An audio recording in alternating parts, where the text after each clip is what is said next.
So this is my sped up demo of doing the rest of the paint weighting for our rig. It's going to take a while, even sped up 8 times as it is, and so you can kind of get an insight into how I think through the process of fixing all the paint weights. Right here I'm going to be messing with the head for a while, trying to get the ear to bend slightly when the jaw opens and closes and when the head moves, but really this is probably too much detail and I shouldn't have been working so hard on this this one little spot. But it's an interesting problem that you have to figure out what parts are moving, what parts are not, and then what should be sharing that particular area. So we've got 3 options here. There's the head, there's the neck, and there's the jaw. Just for this one intersection area. Sometimes you want part of it to hold completely still. Sometimes you want it to be a little bit flexible. But figuring out the balance between those 3 different areas is really what I'm messing around with here. And so that's what ends up taking most of the time. You can see as I work that I'll frequently bend the controls around and distort them, wiggle them around, play with them, see if the kind of deformation that I want is taking place. And sometimes I'll reset everything back to neutral. Usually that's going to be for mirroring. I try not to mirror skin weights unless the mesh is in its bind pose. I could be being superstitious there, I'm not sure, but I feel like it helps preserve the skin weights accurately and remove errors. There can sometimes be errors that creep in when you mirror skin weights that you should be aware of, especially along the median line of the mesh. And so just be careful about that. Sometimes I even paint both sides. That's oftentimes because one of the bones is affecting something on the opposite side. In this case, like the clavicles are sort of affecting both sides a little bit. And so I'll paint all the way around the figure even before I mirror. Again, I could just be being superstitious, but I feel like sometimes errors can creep in like that. So here you can see I bent the neck way farther down than is reasonable in an animation. That can sometimes help. You'll see that the mesh takes on some pretty grotesque kind of positions and deformations sometimes. That's just because it makes it more obvious and easier to spot at a glance when one part is moving something that it shouldn't. But then I always test it back into a more static range of motion that's going to be actually experienced when you animate. So you can see there the shoulder shrug is not exactly treating the neck very nicely. I figured out that there was far too much ownership on those vertices with the shoulder shrug, and that most of the shoulder shrug on the clavicle is happening on the shirt and very little is happening on this neck skin. I end up reducing it down until it's really just the little shoulder bit, and very little of the column of the neck is being affected at all. Sometimes when the weight crosses across the center of the body, in this case you have the option of having weights on left and right clavicle or on spine 2, I think it is. And the question is, should spine 2 have any ownership at all, or should it just be the 2 clavicles trading off? So in this case, if you imagine that you shrug both the clavicles upward, their relative motions kind of cancel out and the vertices don't really end up going anywhere. But nevertheless, it's a better idea if something needs to remain kind of stationary for it to have more ownership from the previous root bone than to just share between 2 branches.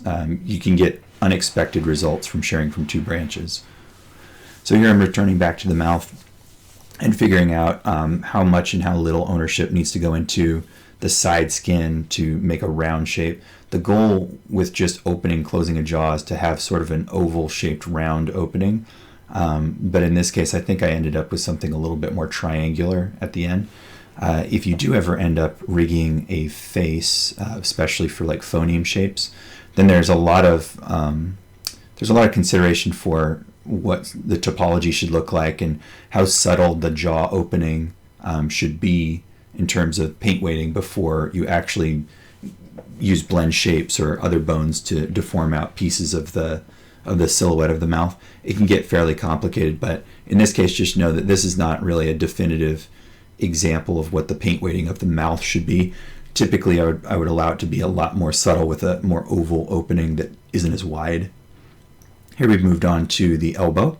And elbows and knees and fingers, by the way, I don't go and demonstrate the fingers in this, but they're all the same sort of task where you just want to bend and unbend the joint and see what the folding and creasing of the skin looks like.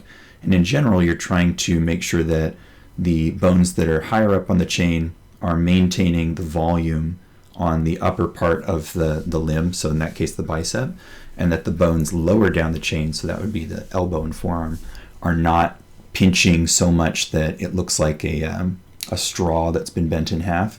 You want to maintain the volume of like the forearm and the bicep, and it typically means reducing most of the effect of the bones to just being on their side of the joint, and then carefully balancing so that parts of the mesh can remain relatively stiff and parts of it can be bendy. Across the back, like the knee or the elbow portion, usually it's the most evenly distributed, and then on the inside of the pinch, it's less even. It's just more sudden. Here I'm messing with the shoulder and clavicles a little bit to make sure that when I bend that, then I'm not getting big hemorrhaging shapes on the side of the rib cage. You can see that I moved the shoulder to bend very far down, and it's not at all like what a human being could do, but it was helpful because I saw the collar deforming, and I wanted to be able to ensure that whether I shrugged the shoulder up towards the ear or was going to move it down or forward or back, that the collar would relatively keep its shape and not interpenetrate with the neck over much. I ended up leaving off at a place where it just interpenetrates a little tiny bit, but I didn't make this mesh and neither did you, so as long as it's reasonable, then I think that it's fine. But I didn't want like the tips of the collar moving around when a piece of the body is moving around. I just wanted the whole collar to kind of flex and pinch and move along with the motion of the shoulder and chest and a little bit of the neck. You can actually see sometimes when I demonstrate twisting and bending the neck, that the neck flesh actually moves a lot more than the collar. And that's a good thing, because if you were to stand neutral and twist your neck to the side, then you would see all the flesh moving and bending, but the collar would stay relatively stable. And that's what we're trying to get right here. So just kind of going back and forth and cleaning things up, mostly playing with the controls and then seeing what the result is. There is one point in the back of the chest there. You can sort of see it. This big vertex sticks way out, and I think it's due to the way that the character was modeled more than anything, because no matter what I did, that point always looked a little bit odd and conspicuous. I think there was an art style where they wanted a sort of hard edge on the back, left and right sides of the torso. I personally don't care for it, but it was a big conspicuous spot. So here's another example of bending the body in a way that we likely aren't going to use. That's because I'm going to start editing the pelvis and legs. This is a very tricky spot, and one of the reasons I wanted to put this video out is just so you could pause and take a look at what I'm doing here, or slow the video down if you like by choosing YouTube's playback options. The left and right legs, oftentimes the weights will blend into each leg. So here what I'm doing is selecting all the vertices of one side and then going through the bones of the opposite side and then just flooding with replace at value 0 so that one leg doesn't affect the other. It's one of the first things that you should do is just check that if you move the legs apart, the pants or the skin on the other leg doesn't move. So that's pretty important. The knee's relatively straightforward on this one, and the ankle is not too hard either. You just have to reduce, as you can see here, the amount of effect that the ankle has down to the very last couple of rings on the pants, so that when the ankle rotates a little bit, then the pants adjust a little bit. But the knee is pretty easy on this one, I feel. The really tough part, and this is almost always the case, is the pelvis and butt and crotch area. You can see how his butt kind of disappears entirely when you bend too far forward. The belt starts to look a little bit smeared and liquidy, and so that ends up being a fairly big task. What I finally ended up doing is I gave a lot more influence to the thighs, to the primary meat of the thigh. I later on give a lot more influence to the thigh, to the butt area as well, to kind of maintain that volume. And then I set the belt itself to 0.75 value for the hip pivot, and for the root I painted all of the effect out except for above the belt line. So I didn't want the root to be affecting anything to do with the legs at all.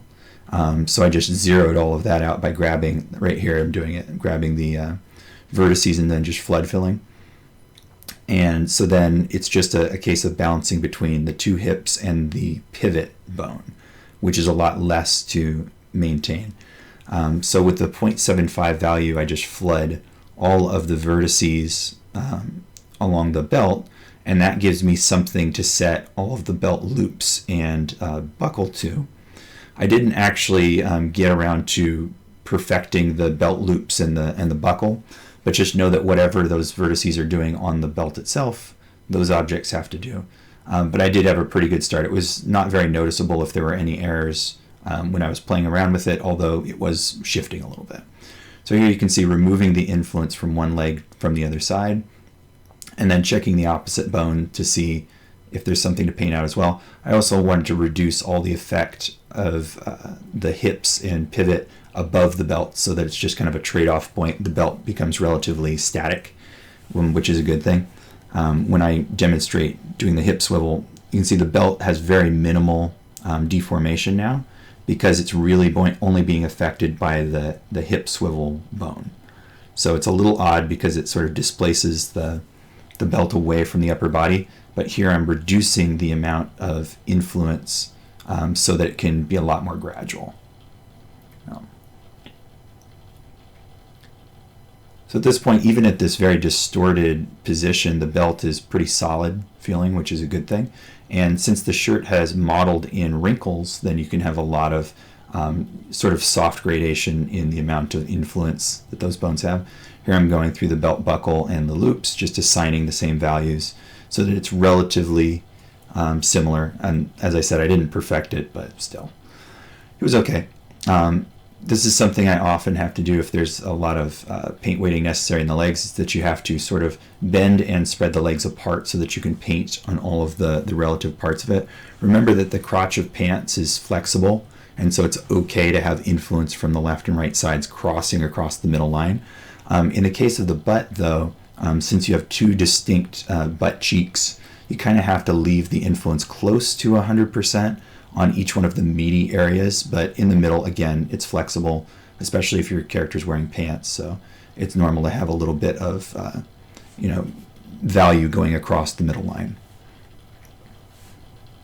You can see getting closer and closer. What I'm doing with my camera is swiveling around to see, did I maintain the silhouette of the butt once I've painted it in a certain way.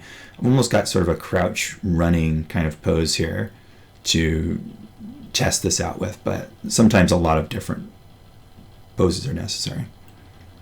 Anyway, that's about all that I demonstrate in this video. Hopefully that's helpful. If you want to scrutinize any part of it, I say go back, play it at a slower rate, and try to figure out what I'm thinking, or listen to it again while I'm describing my thought process. But hopefully that helps, and yeah, I'll see you guys next week.